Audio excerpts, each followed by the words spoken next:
invocation by Pastor John Johnson of Desert Hope Presbyterian Church, and followed by Vice Chairman Surdy giving the Pledge of Allegiance. Anyone that would like to participate in the invocation of the pledge, please stand. Me first. If I may wish you all a happy new year, and if I might be allowed to address everyone as friends, let us pray. Oh God, you put the earth in its orbit around the sun. Every complete one of such orbits we call a year. As we begin a new year, a year we pray will indeed be better than the previous two with their scourge of pandemic, we ask your blessings upon and guidance for those who have sought and accepted responsibility to serve your people as supervisors of Pinal County. We ask that whether any one or more of them does not ordinarily turn to you for guidance, that nonetheless you will guide all of them so that what they do may result in greater good for the citizens of this county, as we all seek the peace, justice, freedom, equality, and abundance that you wish us to find, and that many of us find in your Son, Jesus Christ, in whose name I offer this prayer. Amen. Would everyone join me in the pledge? I pledge allegiance to the flag of the United States of America and to the republic for which it stands, one nation, under God, indivisible, with liberty and justice for all. All right, thank you.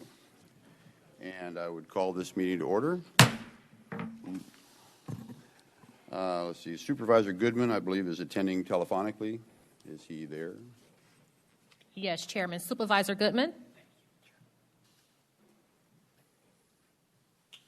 Same problem that we had with the computers. Supervisor Goodman, are you there?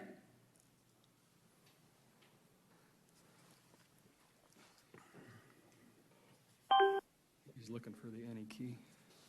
Supervisor Goodman? Yeah, I got cut off.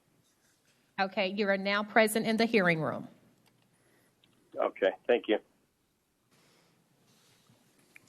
All right, thank you. Okay, and item number 1, call to the public. And we will have those wishing to address the Pinal County Board of Supervisors need not request permission in advance. Action taken as a result of public comment will be limited to directing staff to study the matter or rescheduling the matter for further consideration and decision at a later date. Does anyone from the audience care to speak? I've already received one request. I'll let somebody else go first. Go with your request. Okay, Mr. McCain, you're up. Good morning, Supervisor McClure and Vice Chair and Board of Supervisors. My name is Barry McCain from Arizona City, and Happy New Year's. I'm glad to be amongst our friends, including the staff. We're going to have fun this session, and I know that family is important because they teach us our values, teach us our principles, and about fairness, which is much needed right now. In my family, we were taught God, country, family, burning daylight, and a man only dies once, and a coward dies thousands of times. I don't read minds, but I read intent. It starts with the eyes. So next week, I'm going to be at the Capitol on Monday with our supervisors, and we'll see the people who will and will not do anything because they got to get something done.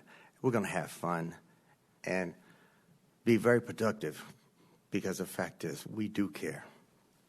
Thank you. Thank you. Mr. Wolf. Good morning, members of the board. Congratulations, Supervisor McClure as chairman for this year, and Vice Chairman Supervisor Surdy. Congrats on your elevation. I want to congratulate this board and the last board for supporting our employees, letting us do our work the way we have and still manage the COVID crisis. I want to shout out to our employees who have kept the county going despite all the problems that we've had in the health sector. They deserve a lot of credit. They showed up for work every day, and the business of government went on regardless of the crisis we're enduring. Just want to give you an update. In October, November period, we were authorized to hire some more people in cartography. I want to let you know that we are not caught up. We're about the same as where we were because they keep approving subdivisions in the county, which is fine. We did lose one long-term employee from that department, and we've hired a couple more, so we're still, struggling to meet the demands for parceling in the county, and I don't see that ending anytime soon unless interest rates were to jump significantly. I also wanted to talk about, this is my 10th year as assessor, and in the previous 9 years, every session of the legislature we've asked, and the legislature has failed to deliver a tax exemption, property tax exemption for our partially disabled veterans. Arizona used to have this in the law. It was removed by a judicial action. And for the last 9 years, we've run the bill, and it's been stopped for various reasons, mostly political. And I'm asking the Board of Supervisors, I will probably agendize this, to ask for a resolution from the board supporting when we have a bill. And I'm happy to report that our new state representative, Neil Carter, has dropped the bill on the behalf of the assessors. So he is stepped up right away and saw the need to get this done. And so I'll ask for that, and I hope also the Board of Supervisors Association will support this property tax exemption for our deserved veterans. And maybe this year my lucky 10 will be that we'll get this done for the good of the taxpayers and for the good of our veterans. So Happy New Year to everybody, and I appreciate the hard work you all do and the time you put in for the Pinal County. And thank you everyone who's here and staff who, like I said, have fought through this COVID crisis. Thank you. Thank you. All right, anyone else? Going once, going twice. So, item number 2, County Manager's Report. Oh, I'm sorry. Chairman. I am sorry. I didn't see you come.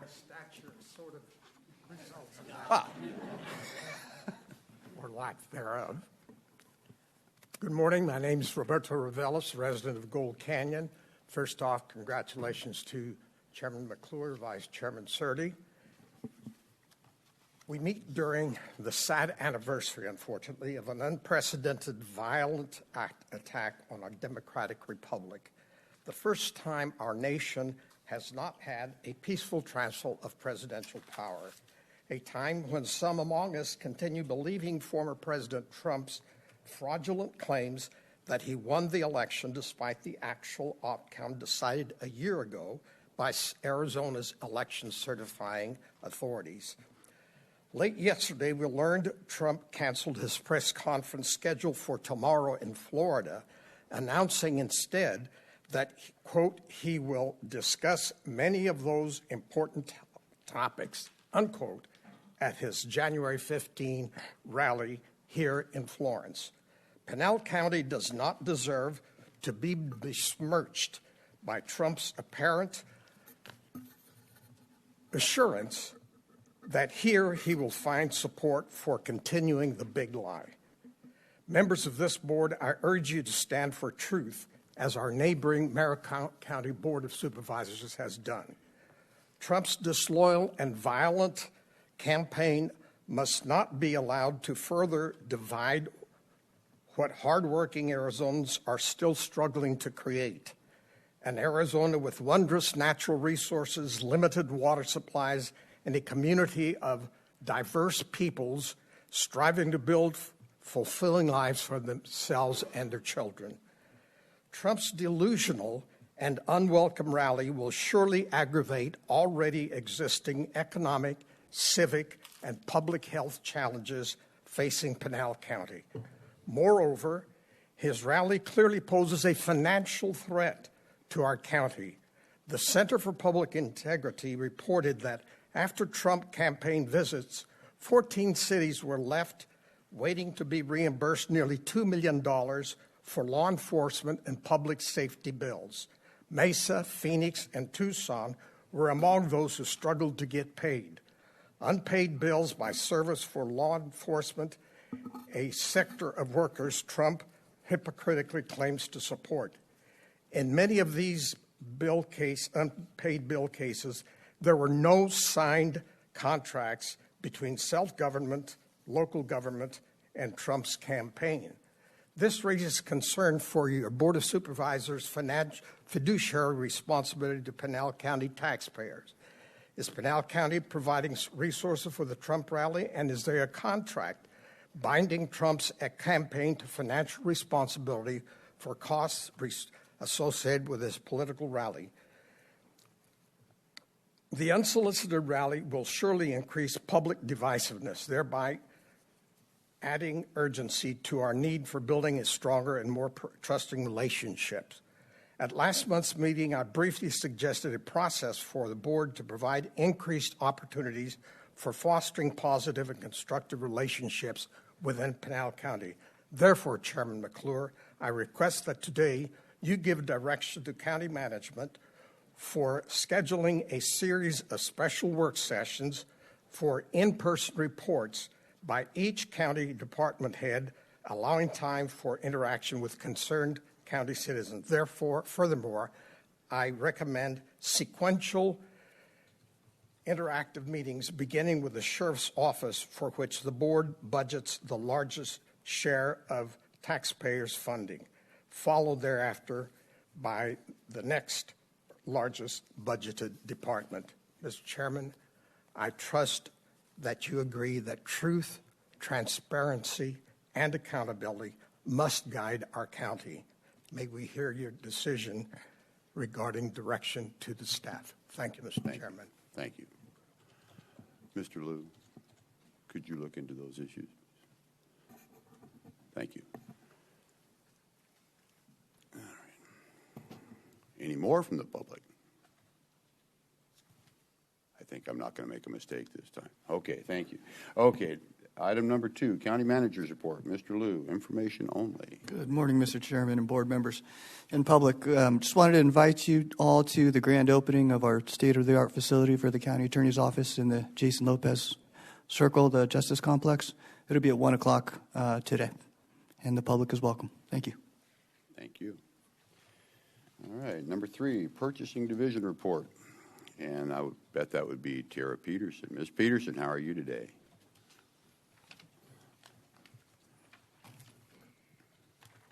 Good morning, Mr. Chairman, Vice Chair, and members of the board. I am Tara Peterson, Purchasing Manager for Pinal County, and this is your purchasing report for January 5th, 2022. The board is requested to approve the following contract awards: IFB 222923 for Peralta Regional Park Construction.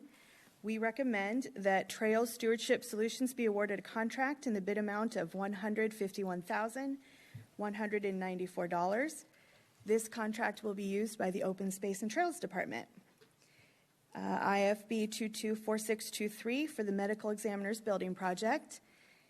We recommend that Danson Construction LLC be awarded a contract in the bid amount of $8,109,000. And this contract will be used by the Facilities Department. And that concludes your Purchasing Division report for January 5th, 2022. Thank you very much. Is there a motion by anyone? Mr. Chairman, I'd make a motion that we approve the Purchasing Division report of January 5th, 2022 as presented. Second. I have a motion and a second. All in favor?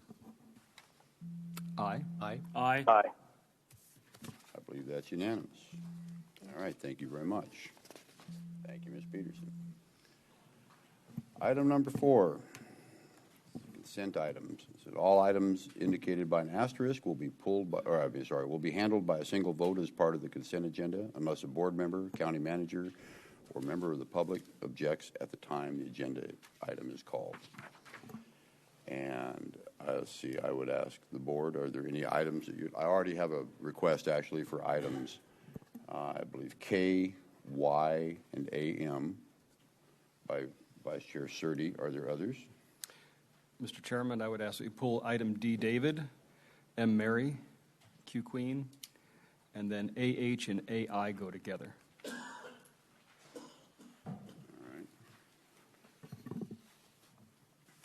Are there others? Is there anyone from the public that would like to pull an item? And since I mentioned the county manager, anyone at the county manager's spot there? No? Okay. All right. So, let's see. So, can we get a motion to approve items A through AN minus items K, Y, AM, D, M, Q, AH, and AI? Natasha, could I simplify it and make a motion perhaps of, say, I would move to make that motion without reading it? Yes, Vice Chairman, that is fine. Okay. Come on. Okay, I have a motion. I have a second. Okay. Those in favor? Aye. Aye. Aye. Aye. Aye. Here you go. All right. All right.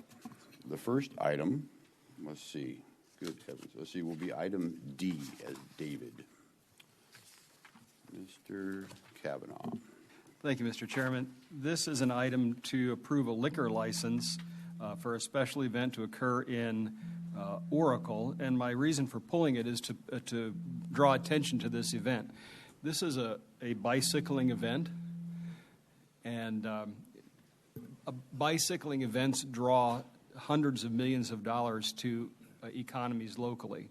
And so this one, while there be some disruption to roads around the Oracle area during this time, perhaps, it brings a great economic benefit to the district, and that's something we're working hard to do. So that's the reason I wanted to pull it, to draw attention to the public and encourage them to attend and support this event. This is the 24-hour event, isn't it? Yeah, I think this is it goes 18th through the 20th as well. It's a crazy. Yeah, it's a crazy event. So with that, I move to approve item D as presented. Second. I have a motion and a second. In favor? Aye. Aye. Aye. Aye. Approved. All right. Let's move to, for sake of, let's see, for my sanity here, how about item M? Thank you, Mr. Chairman. This item is discussion approval of the Arizona at Work Pinal County and the Coalition for Military Families, and I'd like our staff to, for the benefit of the public, to explain how we're helping military families with this. Do we have a representative here? Mr. Millman or Mr. Smith? I saw Joel in his office a minute ago. So, Mr. Smith, you're up. Get back here.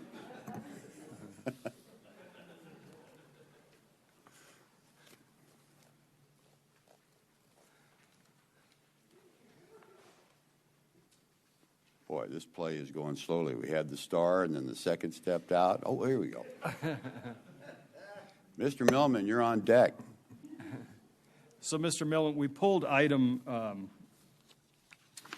M, the discussion approval of Arizona at Work Pinal County and the Arizona Coalition for Military Families partnership to leverage the resources of both entities serving Pinal County's veterans population. And so just for the benefit of the public and to explain what we're doing to help military families, as our assessor outlined previously, could you explain this for the benefit of the public and how we help veterans here? Sure, Supervisor, and Happy New Year. Sorry, just watching you on video. So, excuse me. I believe right before the holidays, we had a presentation from the Arizona Coalition for Military Families.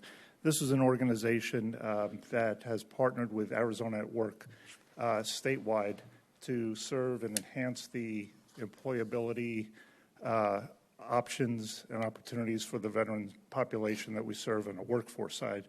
They also provide a number of resources on non-employment related services. Excuse me. But overall, from a workforce development standpoint, Arizona at Work, Pinal County, has a specific veterans-focused service option and services that are dedicated to that population. Partnering with the coalition just enhances our ability to broaden the options for those types of services. And so they bring to us a host of resources as I can present and forward their presentation as a reminder from a couple of weeks or a month ago. and also the services specifically that we provide under our Arizona Work Pinal County grant. Very good. I want to thank you for focusing on helping our veterans who've served honorably and sacrificed on behalf of our country. So with that, Mr. Chairman, I would move to approve item M as presented. Second. I have a motion and a second for item M. All in favor? Aye. Aye. Aye. Aye. Approved. All right. And not to cut you out, Mr. Surdy, but I'm just going to continue down the line. Okay. Item Q. The discussion, the proposed home investment partnership program guidelines. Thank you, Mr. Chairman. Thank you, Ms. Patel. Could you explain, for the benefit of the public, how this helps people who probably have some home distress and problems, and how this benefits them? And I'm particularly glad to see this, and you know why. But could you explain it for the benefit of the public? Yes, thank you, Chairman McClure, Supervisor Kavanaugh. The program guidelines before you are for a few different programs, but specifically our owner-occupied housing rehab program, which is funded under our home funds from HUD, provides assistance to people who own their home, and they may need some improvements, and that could be anywhere from air conditioning, heating, a new roof, plumbing, electrical, a whole bunch of things. And we have on occasion also done home replacements if the home is further than what a basic rehabilitation can do. We can replace the home. So those are things that we can do, and it is income qualified. So the people do have to submit an application. They do have to provide income information that shows that they are below 80% of the area median income. And we do have a general focus or a priority focus on persons who are disabled, seniors, and households with children. So that is our focus. Very good. Thank you. So, Mr. Chairman, I would move to approve item Q as presented. Ms. Patel knows there's a particular house that I saw and knocked on the door. It's very well kept, a small house, but the roof is shaped like this. It's not supposed to be. It was supposed to be straight. The windows were covered in plastic, but otherwise this house was very well kept. And I knocked on the door and I said, I think we have a program that might help you with your windows. Well, as it turned out, it was already in the works for a home replacement, upstanding member of the community, just in dire need of help. And so I'm glad to see this. And with that, item Q, I would move that we approve as presented. It's great to be able to help people that need it. Second. There we go. Motion and a second. All in favor? Aye. Aye. Aye. Aye. Thank you. Approved. Thank you, Ms. Patel. Let's slide right along to item AH.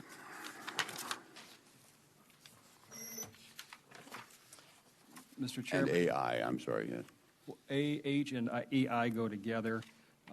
This is with reference to the National Children's Alliance and expansion of children's advocacy centers, which we've discussed in the past. And for the benefit of the public, Mr. Volkmer, would you explain how this benefits Pinal County? Absolutely, thank you. Chair, Vice Chair, members of the board, Ken Volkmer, Pinal County Attorney. Under county policy, anytime we want to apply for a grant, we have to bring it before the board. So at this point, it's in the very early stages, but that's what we're asking for is authorization to apply for a grant. The particular grant, in this case, there's two different ones. They're both $25,000 grants. About maybe 9 months ago or so, perhaps even a year ago, I came before this board and we talked about taking over the Maricopa Family Advocacy Center. At that time, Supervisors McClure and Supervisor Kavanaugh said, hey, that's great. What about the east part of the county? What about the Oracle and the mountain in that area? We've got, an advocacy center in Eloy. We've got an advocacy center in Santan. We've now got an advocacy center in Maricopa. Those are great, but there's still a whole portion of our county that's not being adequately served. We've met with Archie Carrion at facilities and Tasha Spears, Dr. Spears at Public Health, and they're in the process of renovating a building actually in Oracle. We believe that there is an opportunity that we can partner with them and hopefully have some potential space to be in there where we would be able to operate a satellite office. And what that means is a victim of domestic violence, of abuse, of assault, they wouldn't have to travel, get in a vehicle either by themselves or with an officer and drive to Eloy or drive to Santan. Instead, they would be able to go to the local public health office in Oracle, but those are very costly. When we look at these expansions, what we try and do is see, hey, are there grants that would enable us to help facilitate that? We have identified 2 grants that are actually specifically designed for the expansion of family advocacy centers. So we're asking this board to allow us to do that because there's a lot of equipment. There's medical equipment, there's video equipment, there's recording equipment that is all involved. We're committed to proceeding forward regardless, but if we can get the federal government or any of these grant agencies to help offset the cost, we're always eager to do so. So we're here today asking this board to allow us to apply for these grants to help offset the cost of that expansion of those services for our communities. And Mr. Volkmer, you mentioned other things, but I don't think you mentioned that these centers also examine do forensic interviews for children who have been the victims of sexual assault. They do. That's kind of the key. Yes. One-stop shop. Yeah. Absolutely. Children, women, men, anybody that's been a victim of assault, it is a one-stop shop where you're not being completely or continually re-examined. Ordinarily, if DCS is involved, for example, DCS may do an interview, and then police may do an interview, and then possibly the prosecutor's office would do an interview, and then all of these people end up asking, oftentimes kids or victims of violence, to tell their story, to re-traumatize themselves. So this is the national model. This is the best model to have a one-stop shop where there's one interview where it's being recorded, it's done by a professional. We actually employ those professionals. We have 4 full-time forensic interviewers that work for the county. We travel to the kids, we travel to the victims, and we do it there. But the idea behind it is it's one opportunity where we get all the information necessary and all the parties come together. So it acts as a hub. So Supervisor Kavanaugh, you are absolutely correct. These are vital for our community safety. This is vital for the best interest and to properly treat the trauma that kids are going through. The other thing I will tell you as well is that also sometimes exonerates people because if unfortunately people occasionally do make false claims and in divorce settings and other stuff, sometimes you will see stuff that doesn't come out, and these are actually designed to get to the truth. It's not designed to prosecute people. It's not designed to unfairly prejudice people. It's really designed to get to the truth. So they actually act as a hall of truth, if you will, where we can actually exonerate and say, hey, this is not a victim case. This is false. That's why they're so vital in our community, because otherwise we can see long-term harm that's occurred because of bad actors. And it's important to have it relatively close to the community because someone is less likely to participate in an interview if they have to drive an hour and 20 minutes to Casa Grande. Is that correct? Supervisor Kavanaugh, that's absolutely correct. I would ask you just to think about it. If you have kids, you oftentimes have more than one child. So if you have to drive an hour and a half one way with your child, it means you either have to have babysitters or somebody else for these other kids, or you have to bring these other kids. You have to get everybody together. You have to travel potentially an hour and a half to be there. That could be an hour and a half, 2 hours. You have to travel back. You miss work. You miss all these different things. And what we've discovered is people are less inclined to go that time because it becomes too difficult. It's not because they don't love their children. It's not because it's not important to them, but they have to balance and they have to choose, do I pursue this and maybe I don't want to pursue this to the cost of all these other things. If we're talking about somebody that's struggling socioeconomically, frankly, the $30 or $40 in gas may be problematic. They may not have consistent transportation. And unfortunately, a lot of our victims don't really want to ride with the sheriff. Sheriff's a great guy. Their office is wonderful, but nobody really wants to ride in the back of a cruiser when they've done nothing wrong and they've been victimized. So getting that transportation can be difficult. So getting it into the community. If we had unlimited resources, I wish every small town and every community, not only in our county and the state, would have these. But that's not practical. It's not an appropriate use of county finances. However, having satellite offices absolutely is, and I think the numbers at this point justify us doing that. And then as we have this, it's possible that it may no longer be a satellite and may be a standalone facility, but we'll let the numbers dictate that instead of us sort of working backwards. Excellent. It is a very private, intimate setting. Absolutely. For the interviews, yes.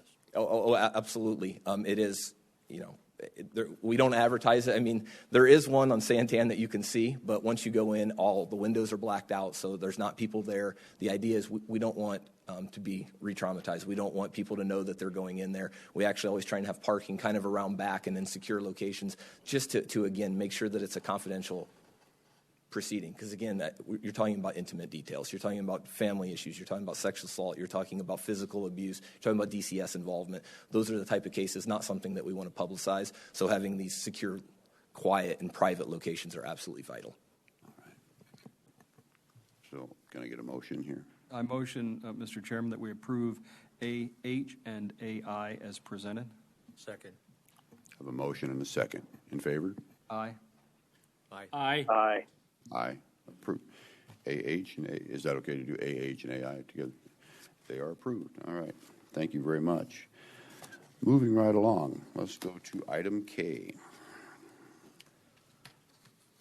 And also, we already approved item L, would they go together? So once we pulled these, I talked with staff, and they actually gave me some answers. But if I have the questions, and that means that the local residents and citizens have the questions as well. Part of it is on the trails, and will they be only within this park? Because you're surrounded completely by state land. People have the tendency to make their own trails, and they're going to be trying to maybe start here and then just walk all the way through the mountains. You've got the national forest to the north 1 mile. So people are going to be coming from all over. How do you contain the folks? Will it be fenced? And just maintenance grants like this. You're basically the whole staff so far. We're going to be hiring ranger staff. If you could just give an update on that and a possible groundbreaking. Sure. Thank you, Vice Chair. Chair, Supervisors, Kent Taylor, Director of Open Space and Trails. So there's a ton of questions in there. Peralta Regional Park and what you approved on the purchasing report and then the grant is basically just the construction of the trails internal to the park itself. So those recreational trails, multi-use, non-motorized, natural surface trails. The park itself is contained, and staff will be managing that, and we'll have on-site staff, so it will be fenced and gated. What goes on outside of those boundaries, we don't anticipate folks trying to get out of the park. I'm more concerned from a management perspective of folks trying to get in the park without paying a fee. That would be my concern from a management perspective. We anticipate that the first few years and what we've seen in other park facilities similar to this is that we're going to spend a lot of time on that perimeter fence line, managing that activity and trying to mitigate some of that trespass internally, not so much worried about the external stuff. And one of the answers that I did get yesterday was a lot of people don't realize it, but you just can't take off walking across state land. There's actually a permit, recreation permit each time. So you'd technically be trespassing if you leave the park and just take off across state land. That is correct. And the dilemma that state land has is that they've got 9 million acres across the state, and they tell us when we talk to them about that same issue that they've got 3 people to manage that trespass activity across the entire state. That's, as you know, Supervisor or Vice Chair, the outdoor recreation activity in and around the Superstitions on state trust land is increased dramatically over the last 10 or 15 years. There is no easy solution. I think we've set ourselves up from a management capability and a management plan and staffing that we anticipate that we're going to manage our facility well. What state land does, I really can't speak to that. We've offered to help. And I don't see that being a big problem. I just wanted to get the word out there. So, could we advertise someplace on there that the permit that he's referring to is like $15 for a single person and $20 for a family. It is. You have to have it when you go on your side by side or your quad or whatever you're going to do. And we do advertise. So We kind of a adver- disclaimer at the bottom. Yeah. So on our website, so currently the Arizona National Scenic Trail, we own the right of way from state land. So we've got 45 miles of trail corridor across the county. On our website is a direct link to the state land website. So our right of way allows them to recreate within that 15-foot corridor. Anything outside of that 15-foot corridor, and they need to have a state land permit. And we inform and educate people about that And it's posted responsibility. down the right of way that says this is state trust land. Yep. All right, thank you very much. And timeline, do we have a groundbreaking in sight? Yeah, thank you for asking that. We met yesterday with a contractor. We had a pre-construction meeting. Looking at, we don't have a firm date yet. I'm going to guess my best guesstimate as far as a groundbreaking ceremony, probably first part of February. We should know within the next couple of weeks a little better on what that might be. I think the two parties, both the county and the contractor, are ready to go as soon as we finalize the documents and the PO. And would the public and press be invited to that, or will it? Yeah, typically on a groundbreaking, we try to keep it small, and especially because of the site. The site's we don't want to add to the traffic issue and dust issue that we've got on that road right now, and we're going to be in a pretty small footprint there where the park and Peralta Road cross that park boundary. So we want to manage that, I think, keep it a little smaller on the groundbreaking side and leave the big celebration for when we do our ribbon cutting and grand opening. You got to keep it within the 15 feet. Yeah. Well, we have to, we can't, because until we get the park built, we really don't have parking there. So the only parking is along Peralta Road, and as you know, Peralta Road is pretty narrow right in that area. So we don't want a whole line of cars parked along Peralta Road in January and February when the traffic's pretty high out there. So we'll have a small area within the park boundary, and I think we'll be able to set up there, but we want to kind of manage that. Okay, thank you. You're welcome. All right, thank you. So after that discussion, I would move that we would approve item K as presented. Second. I have a motion and a second. In favor? Aye. Aye. Aye. Aye. Here we go. Item K is approved. Let's move along to item Y. The item Y, I don't know how these actually get put together. I know the chairman knows now, but I read through this thing several times, and it was just so wordy and hard to understand what exactly would be happening with the $400,000, because we will get questions later on, what are you doing? So if you could just explain what all this means. Good morning, Chairman, Vice Chairman, members of the board. I am Courtney Prock. I am with Public Works. So this is a $400,000, well, it's an $800,000 grant, $400,000 match. It is the operating budget for emergency management. There are 5. It's an annual grant that is awarded from DEMA, and it's a pass-through through FEMA. The operating budget consists of 5 full-time employees, 1 part-time employee, and covers half the salary of a public works accountant who provides financial support to emergency management. It also helps pay for the mass notification system that the county utilizes when there is a disaster or a public notification needs to go out. So if we don't get this grant, we can't really have this department? Correct. How has it been funded in the past? This grant. This grant, the same grant. Is it a 2 or 3 year grant? It is a yearly grant. A yearly grant. Yes, sir.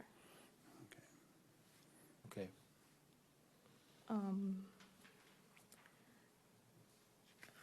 It also, it's the whole operating budget. All right, thanks. And that's interesting that it's year to year, so that could go away at any time. And yeah. All right, anything else? No, that is all I have. All right, thank you. Thank you. So after that clarification, I would move that we approve item Y as presented. Second. I'll second. Let's see, 2 times, is it 4? Okay, we have a motion and a second.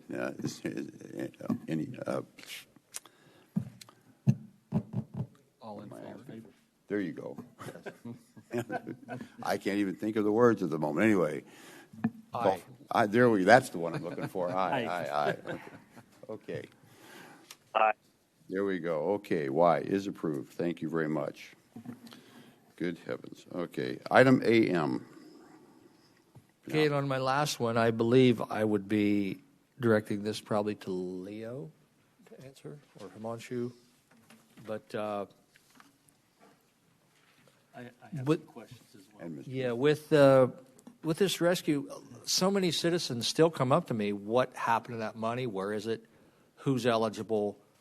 Why is such and such a department not funded, yet this one is? In my home district, we have Superstition Fire and Medical, which went way in the hole during the first year of COVID, and they're still looking for relief. When will they be getting relief, and what all is going on with these funds? Thank you, Mr. Chairman, Vice Chairman. And so the county's portion of the ARPA is currently under the interim final rule. The final rule should be coming out any time, and so as soon as we get that final rule and full clarification on what the criteria is for the use of those funds, we'll be coming to the board with what your priorities will be in the areas of use for that. There are ARPA funds that also went through the state to different state agencies that the state has been allocating and distributing to. So a former item was the library district for the computers. That was one. Todd can clarify, but I think this is another one that went through the AOC most likely. So we will, as a county distribution, be getting with you once we have that final rule. Okay, now, one of the reasons why we now have to beg for this money back from the governor because the county was not at 500,000 people. City of Mesa, City of Phoenix, Tucson, and Pinal and Maricopa and Pima County, they all got it themselves. Had we been at 500,000 people, we could have been doing so much good with this. We would have been a direct recipient over 500,000 if we were, and we would have had additional funds provided to us. And even additional funds. Correct. Okay. Answer your questions, Mr. Stern. Just in the future, I mean, people are still looking for this relief, so how can we get, take care of things as they come up? And then I want to hear from Supervisor Miller, too. Thank you, Mr. Chairman. And I think my questions are more directed to the reason you've been awarded this grant or going to be awarded this grant is to help you catch up on your cases, your backlog, as it's referred to, I think, in the agenda item of cases. So like all grants, this is a temporary. And I'm just curious as to what are the numbers, what will the number be that we're caught up and we don't have a backlog anymore? I mean, I don't have a reference as to how and why, when would this go away? What has to be achieved and for these positions not to continue? Good morning, Mr. Chair, members of the board. That's an excellent question, and I don't have an answer for you numbers-wise. But it goes away. It's every year, right? So every year we have to reapply for it. So we know there's a case backlog now. It's hard to tell exactly what the numbers are, but the case backlog basically comes from not being able to have jury trials for such a long time that they just got backlogged. And without having jury trials, there's no pressure on the system. There's no relief valve, really, on the system. So we have a whole lot of jury trials that are backed up. I don't have an exact number for you. And we have civil trials also that are backed up because we weren't allowed to have civil trials. So this is a yearly request that we are going to make for authorization to apply for this grant. But what we're requesting for now is just for till the end of this year when we can reassess. Okay, well, and my concerns are we have approved these types of grants in the past, but they never go away. The positions never go away. I mean, I don't know how many people have seen this graph, but this dark orange is the county's. We're paying all. The blue is the state, and the state went away many years ago. So again, here we are, and this position doesn't get funded again with a grant. We have another grant next year, and we add more positions. we just keep growing positions down there. If we need more judges, why don't we reach out to the Supreme Court and get some more divisions? And I think the bottleneck in a situation like this with jury trials is going to be your facility. I don't know how many jury trials you can hold in a day at any one time, because that requires, a facility more than it does probably judges, because I don't know how many total we have. Do we have 10 divisions? And I don't know how many pro tem commissioners we have. I've heard as many as 16 at some times. I don't know if that's where we're at. But again, all we do is add judges, but that doesn't seem to be the relief valve in these situations. So I don't know. I would like to know where the end is. In other words, I'd like to know, well, we got the caseload down and we're good to go from there. So those are my questions, comments, and I don't know if anybody can answer them. To answer some of your questions, we have 10 divisions, like you said, and we have 7 full-time commissioners. These commissioners would be on a very part-time basis for specific things. So today we have a commissioner there. He's just doing settlement conferences. So he's meeting with different parties of cases that trying to get them settled so that they, and if he doesn't get them settled, they will go to jury trial. So a lot of this is about trying to alleviate the strain on the system with backlogged jury trials. But I understand the question that you want numbers, and I don't have an exact number for you. But I can tell you that these positions, once we get to a certain place, and I can't tell you exactly when that is, they're not on our payroll. They're just a part-time when we need them to come in to take care of different things. And the money comes through the state, and there's no match. It does. I understand it comes Right. from the state. I don't argue that. But as you can see, I mean, this has been this has really come up at CSA, and the burden that's being placed on counties to fund the court system when the courts are, quote unquote, state agency, they become, and it just seems to be we're in some type of a rotation here that we're not getting any relief. And so I don't know. And that it may just be an accounting situation. Maybe, if it's a separate, I understand the separation of powers, but we should also have a separation of checkbooks. I mean, I think that that should be, and I don't, and Todd, don't take me wrong. I know I'm not here to have you solve that problem today, but I just wanted you to understand my frustration as we go forward here. No, I do understand, and the only comment I would have is this is some relief from the state, but not exactly what you're talking about. Any other question? Mr. Kavanaugh. Thank you. Mr. Chairman and Mr. Zwig, what date did the courts begin to delay the trials? I would say that March, the beginning of April of 2020. And when did the court start to have trials again to start to take care of this backlog? Well, I think we've done some trials on and off, but as the COVID has increased and we weren't able to get jurors, we've had to call them off. So we've had limited jury trials. We've gone all the way up to 1 week till we had 5 scheduled, and 4 went that week. I think we're to Supervisor Miller's point, I think we can handle 5 in a week, depending on the size of the jury. But that's what we're set up with social distancing. Right now, I think we will do as many trials as we can. It's about getting jurors, pretty much, and having the trials ready to go. Do you know how many cases were open on the day that the court began to delay or began to postpone these trials? What was the open case log then? No, I don't on me. I don't have that information on me. And you don't have the number of cases that are open today? No. Either. Would it be possible to get those numbers at some point? Yes. Thank you. I don't have any other questions. I think part of our focus, I think, is on accountability as I'm listening to Chairman Miller, or excuse me, Supervisor Miller. Hey. I'm sorry. So with that, I would move that we postpone this to the 19th of January, and perhaps we can have more of the numbers that we're looking for. Well, I was just going to ask, is it a time-sensitive situation here? I mean, one more week or two more weeks. I mean, that doesn't create a hardship, does it, or does it?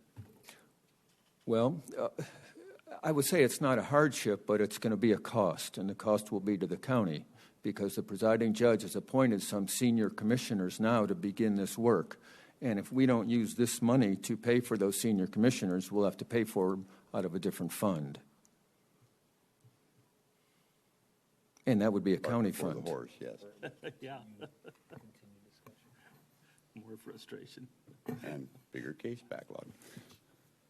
How much money are we talking? If we wait till January, I mean January 19th, in a few $1,000s maybe. A few like 3, a few Yes. like 15. Yes. No, not like 15. Or a few like the big orange thing, okay. Well, I have a motion on the table. I think we need to. You want to table it? Either drop it. If there's no second, then we'll move on. If there's a second, we'll postpone till the 19th, right? Well, I think it does need to be looked at further. Can we possibly pass this and then continue looking into it? Chris Keller. Mr. Chairman, Supervisor Surdy, you can actually go ahead and take action on this item, but also request the presenter to provide the Board of Supervisors with the data or the case numbers that you're asking for, and possibly even to request that they come back at a future board meeting to whether it's a work session or just a regular board meeting to go ahead and update you on the backlog, the situation, and what they're doing to resolve those things. So you could pass it with a request for further information to be presented at an upcoming meeting or provided to you directly to each member. Supervisor, Chairman? Mr. Chair, Mr. Volkmer has some numbers that might help us. If Mr. Volkmer. Doesn't sound quite as good as like in the Matrix, Mr. But I have a motion. Chair, Vice Chair, Board, Ken Volkmer, Pinal County Attorney. I can give you just some sort of general numbers. For 2020, we saw an increase of about 10% of criminal filings that our office, felony filings that increased. That 10% increase in filings is about 200, 250 additional cases. But at that same time, we saw a reduction of about 60% of trials that actually came. So normally we're in the 75 to 80 range. We only had 30 criminal trials. 2021, we saw an increase, but still not at that same rate. And what we look at is essentially we want sort of a case-in, case-out model, if you kind of understand. For every case we file, we're hoping there's a case that's resolved, so there's a steady number.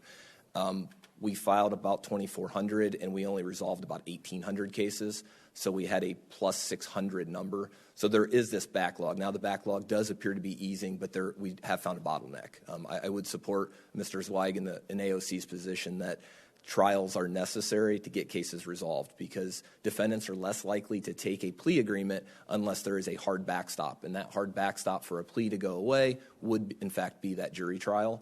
And because we've not been able to have the number of jury trials that we've needed collectively, we've gotten this backup. Again, I can put it another way. So normally our office has about 700 open cases at any given time. We're at about 1,000 right now. So you're talking about again, ballpark 40% increase in average caseload to my attorneys. Mr. Volkmer, has the case log increase, would you say that that's due to COVID,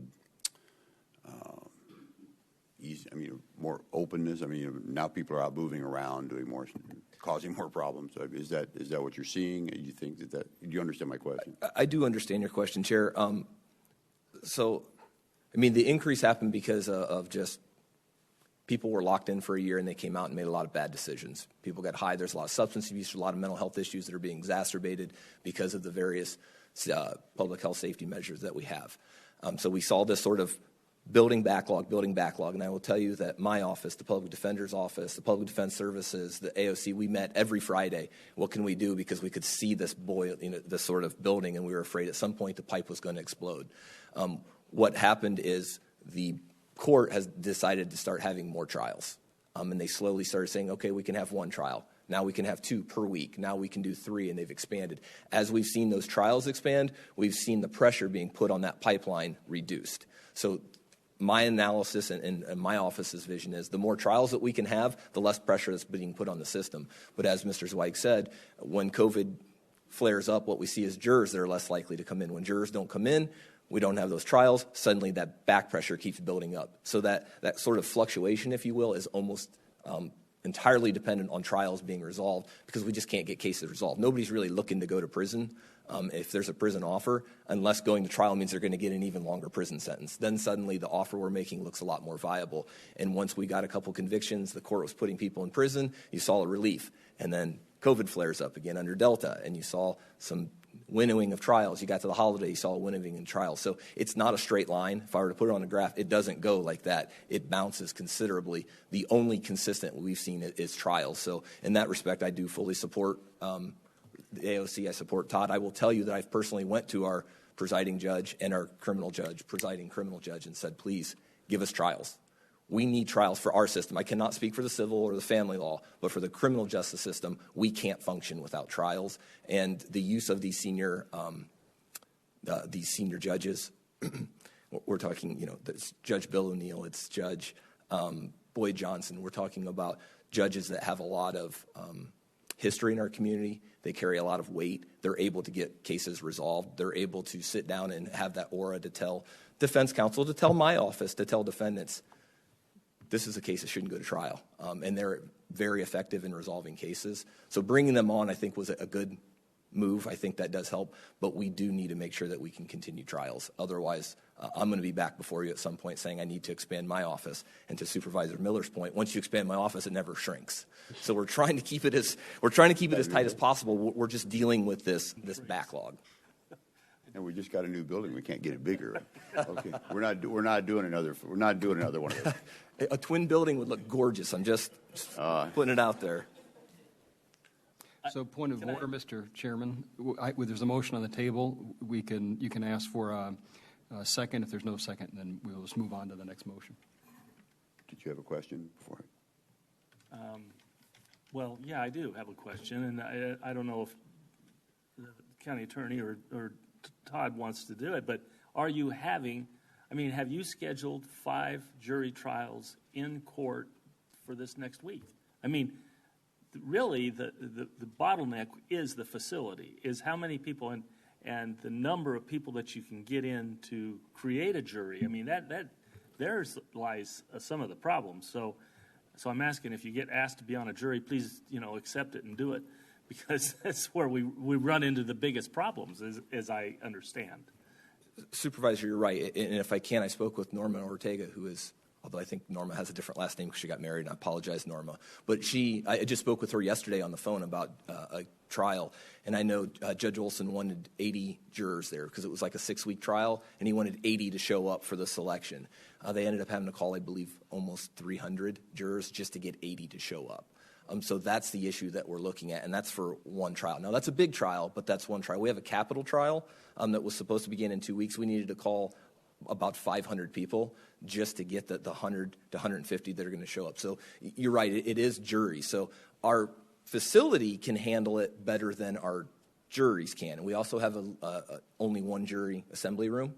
So that actually limits it more than the courthouse. We've got courtrooms. It's the jury assembly room that limits it. So that I would say it's less our judges. It's more the juries, getting them in, getting them willing to sit in, because we have to go through COVID. And you'd be shocked how many people miraculously say that I've been exposed when they don't want to serve on a jury.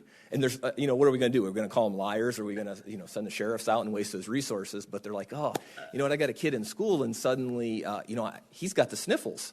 Well, then you can't come in. So that's sort of the issue that we're running into. But this bottleneck is increasing. So from our perspective, anything that reduces or relieves the pressure on the bottleneck is something that we would support. I understand. And you've made my point. It's actually the bottleneck isn't really that we don't have enough judges. The point is that we don't have facilities or jurors. And in 2 weeks' time, in a 2-week span, I don't know how many judges will be in court those days. Are these positions kind of a contract thing? Or are they a set salary? No, there's no contract. It's just an appointment, and by criminal rule, they can earn what a regular commissioner can earn, and that's between 80 and 90% of what a sitting judge would earn. Exactly. It's 80 to 90% of a sitting judge. Right, right. Well, anyway, in a 2-week period, I don't know. Now, a lot of these cases get settled because they were set for trial. Sure. That's Oh, one. I understand that. And the other thing, our settlement conferences settle a whole lot of cases because the person decides to do something different. So all those things kind of work into resolving cases. But these positions will be paid weekly, bi-weekly, whether they swing a gavel or not. No, they'll be paid by the hour. Oh, they'll be paid by the hour. Right. They're paid by the hour using the funds through the administrative office of the court. So if they're not working, they don't get paid. Similar to a pro tem. Okay. I just Correct. flush all this information out. And to be clear, these commissioners work like an arbitrator. I mean, is that fair to say? They're trying to settle the case before it comes to trial. If they're doing a settlement conference, yes, it's more like an arbitrator. If they're doing a trial, it's just like a regular judge. But yes, I'm sorry I didn't explain that. They get paid by the hour if they're working.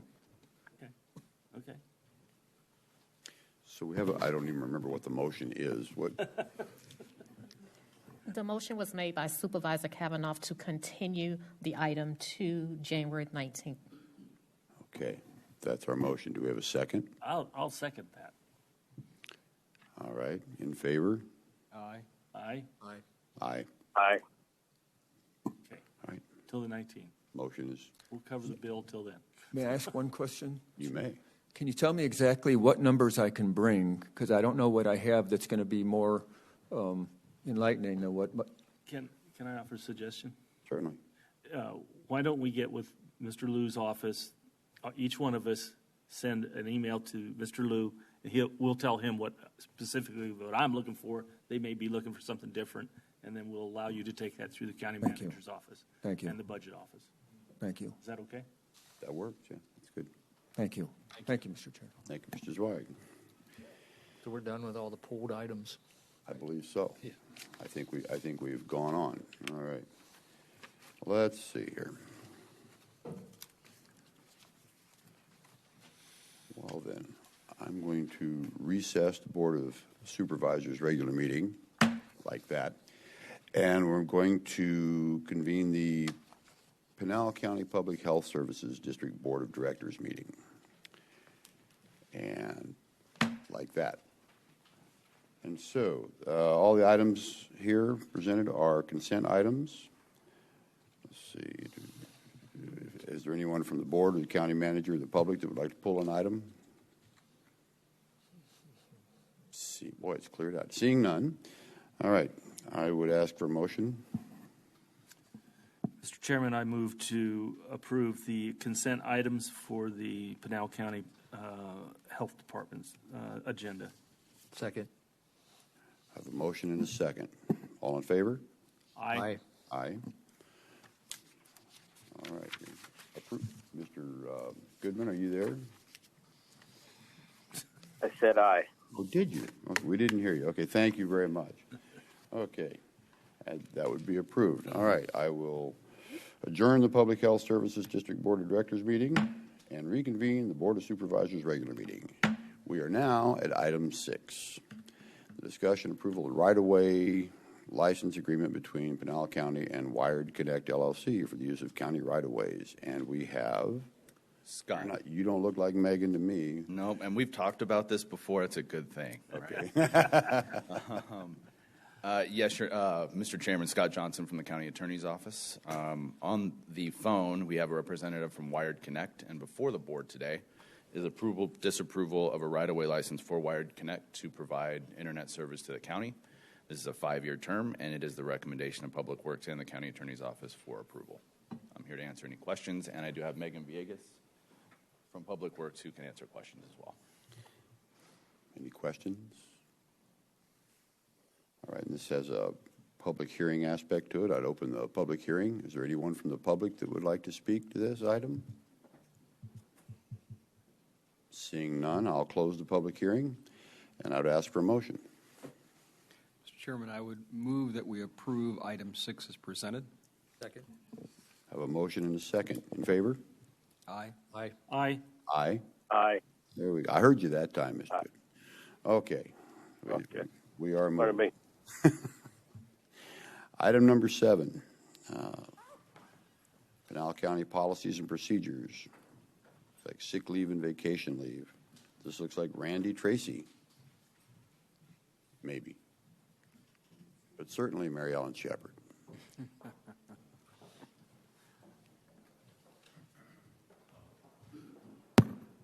Chairman McClure, members of the board, Mary Ellen Shepherd, Deputy County Manager. This agenda item is seeking approval to allow us to front load the sick leave that employees would accrue on an annual basis in the amount of 104 hours, as well as allowing probationary employees to use vacation time, both of which are related to the impact of COVID on our workforce.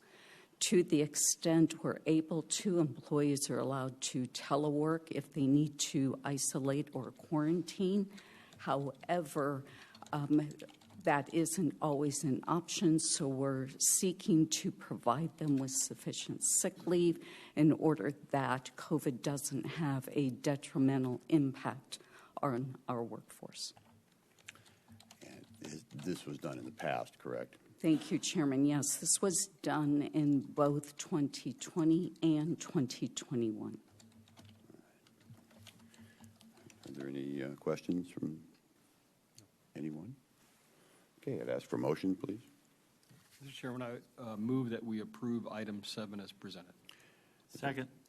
Motion and a second. All in favor? Aye. Aye. Aye. Aye. Here we go. Okay, number 7 is approved. Thank you very much. Item number 8. This is the discussion, approval, disapproval of the minutes from November 3rd, 2021 regular meeting of the Board of Supervisors, continued from December 15th, 2021 board meeting. And the presenter is the ever-present Natasha Kennedy.